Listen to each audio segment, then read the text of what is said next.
Yo, what's up guys? Pag-uusapan lang natin ngayon ang West Philippine Sea. Paano nga ba naging pagmamayari ng Pilipinas ang West Philippine Sea? Naging pagmamayari at jurisdiksyon ng Pilipinas ang West Philippine Sea, WPS, batay sa pandaigdigang batas sa dagat, mga kasunduang kasaysayan at epektibong pamamahala ng bansa. Hindi ito isang simpleng pag-angkin lamang. Ito ay protektado ng mga legal na dokumento at internasyonal na kasunduan. Narito ang mga pangunahing dahilan kung bakit pagmamayari ng Pilipinas ang West Philippine Sea. Ang kasunduan ng UNCLOS. Ang United Nations Convention on the Law of the Seas, UNCLOS, ang nagtatakda ng mga hangganan sa dagat ng mga bansa. Exclusive Economic Zone, EEZ.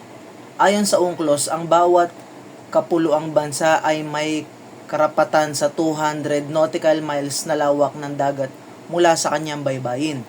Karapatan sa yaman. Ang malaking bahagi ng West Philippine Sea ay pasok sa EEZ, Exclusive Economic Zone ng Pilipinas. Ibig sabihin ng Pilipinas lamang ang may eksklusibong karapatan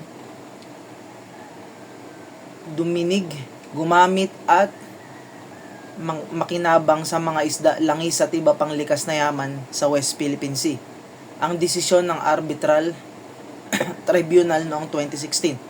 Noong July 12, 2016, nagpalabas ng makasaysayang desisyon ang Permanent Court of Arbitration sa The Hague, Netherlands. Illegal ang 9-dash line. Pinawalang bisa ng korte ang 9-dash line ng China na nag-aangkin sa halos buong South China Sea. Walang legal na basihan ang kasaysayang giit ng China ayon sa UNCLOS. Pagkilala sa EEZ ng Pilipinas, kinumpirma ng korte na ang lugar na Mischief Reef, Second Thomas Shoal, Ayungin at Reef Bank ay bahagi ng EEZ at Continental Shelf ng Pilipinas. Batas ng Pilipinas at kasaysayan. Presidential Decree Number 1596 noong 1978, formal na isinama ni Pangulong Ferdinand Marcos Sr. ang Kapuluan ng Kalayaan, Spratly Islands, bilang isang munisipalidad sa ilalim ng lalawigan ng Pilipinas.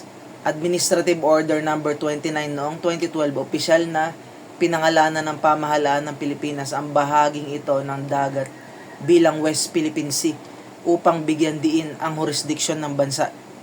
Aktual na okupasyon at pamamahala. Ang Pilipinas ay may epektibong kontrol at administrasyon sa mga isla ng West Philippine Sea. May nakatayong komunidad, paaralan at pasilidad ng pamahalaan sa isla ng Pag-asa. Regular na pagbabantay ng Philippine Coast Guard at Armed Forces of the Philippines sa mga teritoryong ito. Yung 9-dash line na sinasabi ng China ay isang guhit na linyang hugis-dila o U-shape na ginagamit ng China sa kanilang mga mapa upang angkinin ng halos 80% hanggang 90% ng buong South China Sea. Dahil sa linyang ito, sinakop ng China ang mga katubigang malapit sa baybayin ng ibang bansa, kabilang ang West Philippine Sea ng Pilipinas, pati na rin ang mga dagat ng Vietnam, Malaysia, Brunei at Taiwan. Narito ang mga mahalagang detalye ng dapat mong malaman tungkol dito. Kasaysayan at pinagmulan. Taong 1947, unang inilabas ng gobyernong nasyonalista ng China.